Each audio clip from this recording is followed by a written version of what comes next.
Hi, my name is Joan Inglis, and I'm the owner and lead designer of Carolina Spaces.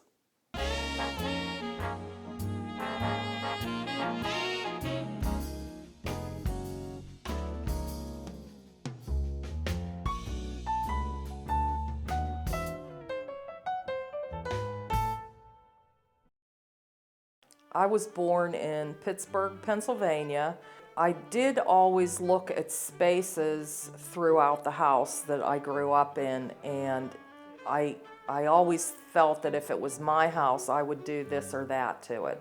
So definitely from a young age, I always had a passion for decorating. We're here in Carmel Valley at a staged home that's waiting for a new owner.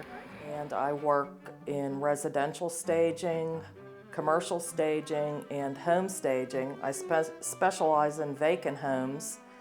I have my own furniture, all high-end from Hickory and High Point, and I do vacant, spec, and model homes for builders, realtors, investors, and sellers. First thing I think about is the flow, because there's going to be a realtor, possibly a couple, maybe with a few children. Sometimes they bring grandma and grandpa with them. And I always think about flow when I decide on furniture placement. So all these little knickknacks, all this stuff. Everything, yeah. Lamps, candles, towels, everything.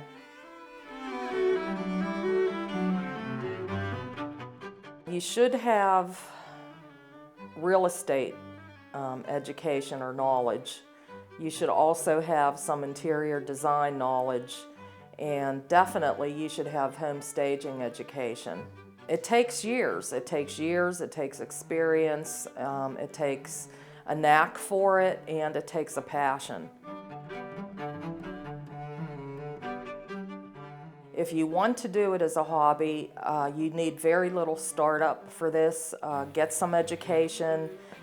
You can get that done in about a week. It might cost about $2,000 for classes to be certified as in home staging. From there, you can go on and get a business license, and then just work it as a hobby and make a little bit of money on the side.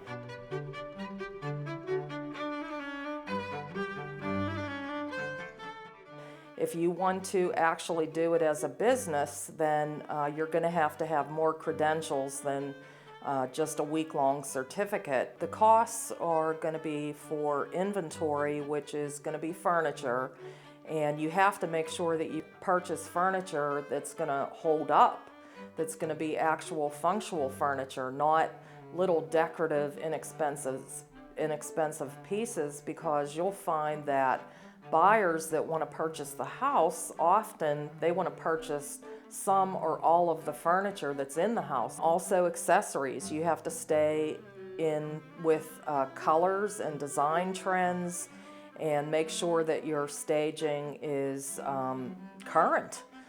So those are all major expenses, and in addition to that, there's marketing. There's web design fees, there's web hosting fees, there's marketing, you need brochures, you need business cards, and if you don't know how to design those things yourself, then you need to pay for all that. You would also need to line up a warehouse, because even though ideally your inventory goes from job to job as the properties sell, that's not always the case. And you do have to put it into storage for a period of time, so you would have to line up either several storage units or warehouse rental.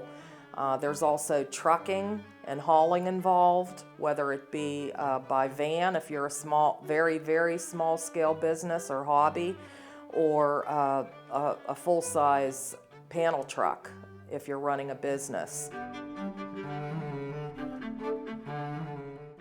And on feedback, they're complaining that they're not happy with the family room. So now it's small. your challenge. So it's my challenge to fit furniture in here and not obstruct the exit door and show buyers that it's fully functional. So I need to make sure that I don't omit anything, because then that's extra expense to come back with an extra trip. And I've made that mistake.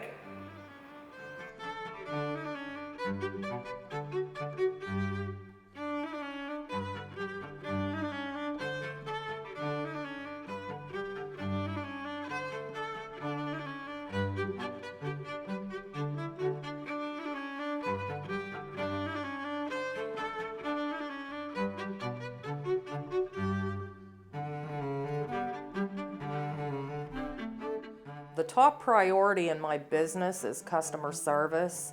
I actually, in 2009, won an award, a 5-star award from Charlotte Magazine for overall customer satisfaction. I definitely put the client first. Another thing that they can expect from me is quality. I take great pride in that. I always have since I started my business in 2004.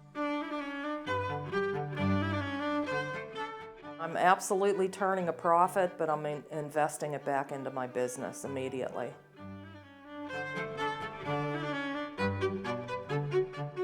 Yeah, I would definitely do it again. And actually I wouldn't make any changes. I'm learning as I go, and I'm getting better as I go, and with the economy on its way to an uptick, I'm very optimistic that things are only going to get better.